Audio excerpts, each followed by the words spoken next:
Pondok Saribu, NPM 2011000064. Perkenalkan, nama saya Anggi Panggabean, NPM 20110070. Perkenalkan, nama saya Grace Katy Fiona Siombing, NPM 20110067. Perkenalkan, nama saya Anda Sitohang, NPM 20110009. Perkenalkan, nama saya Karina Pramudaraku, NPM 20110065. Saya Jessica Karolina Harahap, NPM 20110061. Shalom, perkenalkan, nama saya Bria Elizabeth Sihamako, NPM 20110068. Nama saya Sri Nanjila Stempul, NPM 20110063. Perkenalkan, nama saya Sri Melisa, NPM 20110062.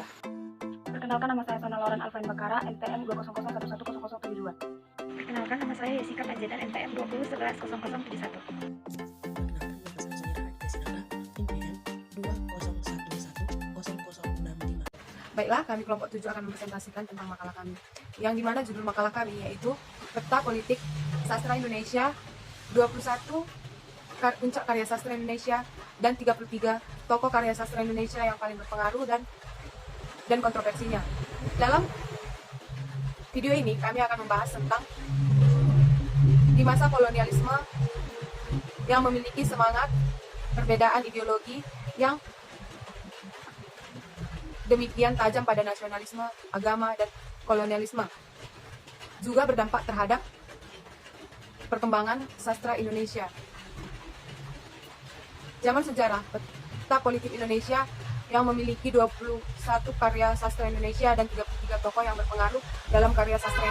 Baiklah, saya akan menjelaskan tentang peta politik sastra Indonesia pada tahun 1908 sampai dengan 2008. Di masa pemerintahan Soeharto, polemik antara sastrawan Manikubu dengan sastrawan Lekra yang menyusut pada paruh pertama di masa pemerintahannya, namun semakin mencuat dalam paruh kedua di masa pemerintahan Soeharto.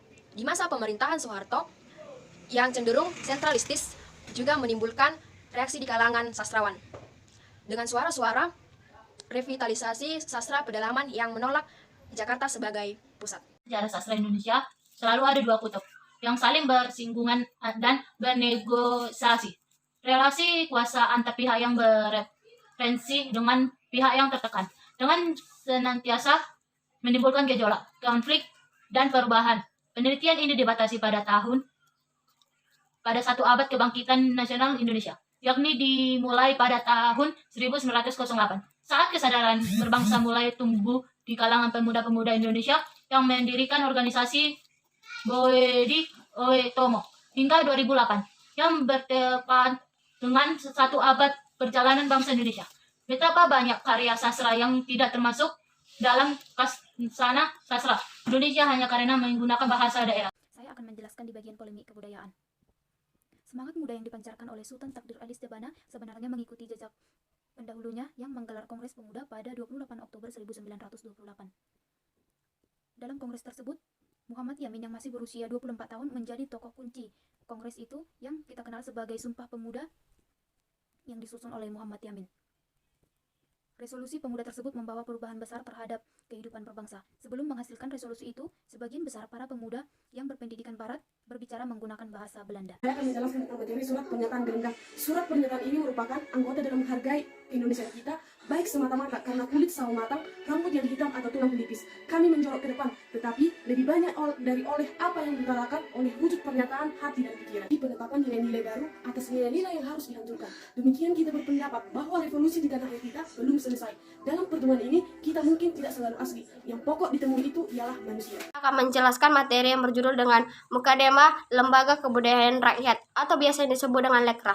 Lekra menganjurkan kepada anggota-anggotanya, tetapi kepada seniman-seniman, sarjana-sarjana, dan pekerja-pekerja kebudayaan lainnya di luar Lekra untuk secara dalam mempelajari kebenaran yang hakiki dari kehidupan dan untuk bersikap setia kepada kenyataan dan kebenaran. Lekra menganjurkan untuk mempelajari dan memahami pertentangan-pertentangan yang berlaku di dalam masyarakat maupun di dalam hati manusia, mempelajari dan memahami gerak perkembangan serta hari depannya. Lekra menganjurkan pemahaman yang tepat atas kenyataan-kenyataan di dalam perkembangan yang maju dan menganjurkan hal ini, baik untuk cara kerja di lapangan ilmu maupun untuk cara kerja penciptaan di lapangan kesenian.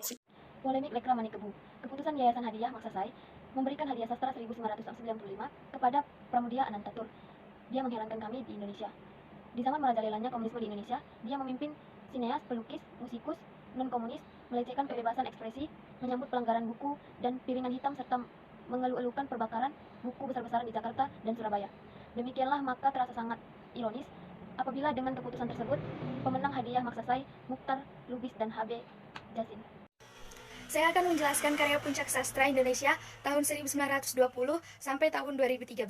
Sejarah sastra kita terbentang jauh ke belakang, maka menjadi aneh jika bangsa ini melahirkan generasi yang tidak melek akan sastra.